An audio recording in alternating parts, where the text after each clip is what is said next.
go back to the latest on the U.S. military operation in Iran. As I mentioned just moments ago, the Senate voted down a measure to limit President Trump's ability to take additional military action against Iran. Joining us now to discuss this and more, Senator Kevin Cramer of North Dakota, who serves on the Senate Armed Services Committee. Senator Cramer, welcome back to Washington Watch. Thanks for joining us. Always a pleasure. Thanks, Tony.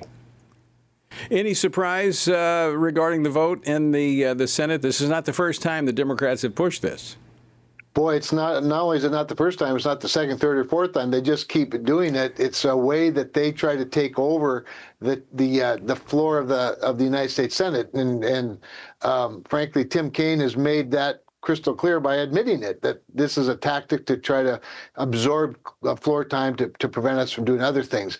Unfortunately for him, I guess, but fortunately for America, we've once again rejected it, and I think we always will. It's a terrible time to bring up a resolution like this while our troops, here we are, 4 days in, while our troops are in harm's way fighting for the freedom of the region, for our country, for our very good friend and ally Israel, obviously. And at a time like this, we would try to put forward a resolution saying that, no, you shouldn't be doing it. It's backwards. And frankly, I really appreciated the reporting that you guys are doing, because what Pete Hegseth and General Kaine did this morning in their short briefing was spectacular. It was informative, and I think it made every member of the United States Armed Forces feel like they were doing something meaningful, and they are. You know, you and I actually talked about the Venezuela and what took place in Venezuela, and, there was support for that. I would say this is even a more clear-cut case than what took place. I know that what took place in Venezuela was described as more of a law enforcement operation, but this one, to me, seems to be clear-cut, with the president operating with the authority based upon the information we have and what we've seen in the pattern of the Iranians, that they were, in fact, a threat not only to Israel, but eventually to us. Well, that's right, Tony. And let's not forget, there's a lot of presidents before this one that said they wanted to do something like this. They would do something like this.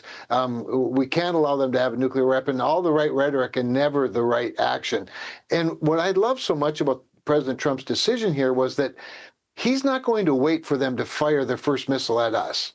He's going to make sure they never get to fire the first missile at us. And there's more than a little bit of evidence. There's abundance of evidence that that's what they're aiming to do. They even say as much. Their goal is to wipe out Israel and then wipe out the United States. So no, this was clearly both it's both in his moral high ground, but also in his legal high ground to do. And that's why I'm not even sure the War Powers, frankly, the War Powers Act is constitutional. That is an open question in and of itself. Right.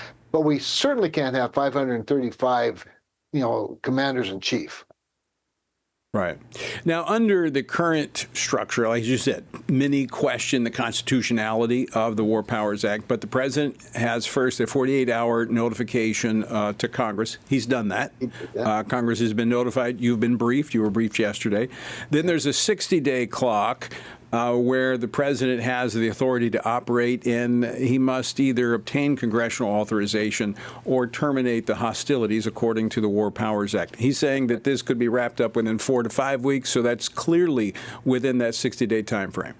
That's correct, Tony. And even if he comes up on the 60 days and feels it needs to be extended, he has the option of extending it another 30. So it really ends up being 90 days. And to that point, to your point, Donald Trump, one thing he has demonstrated is when he takes action, he takes it quickly and he gets out. Venezuela was a great example. That was a one-day situation.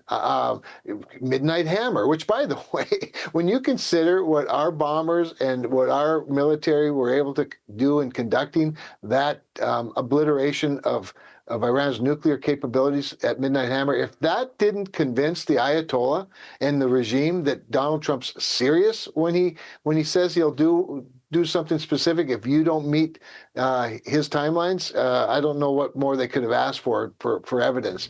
But so yes, you're right. I think the timeline is going to work out just fine.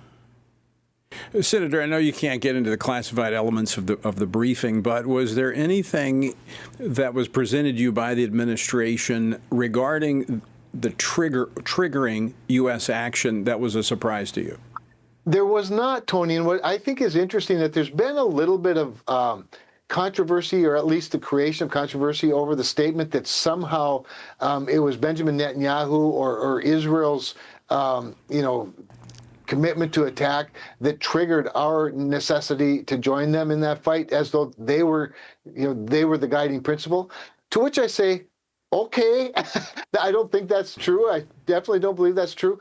But I thought the president was totally fine when he said, maybe my encouragement, or maybe some of my words gave the Israelis the confidence to move forward.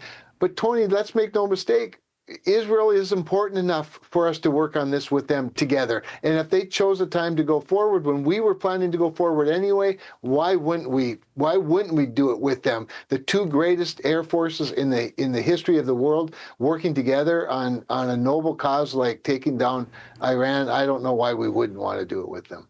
Well, the level of preparation and planning that's required for an operation that we've seen in the last 4 days is hard to imagine that Israel drug us into this. We had to be very well prepared and positioned to do this. It was a cooperative effort.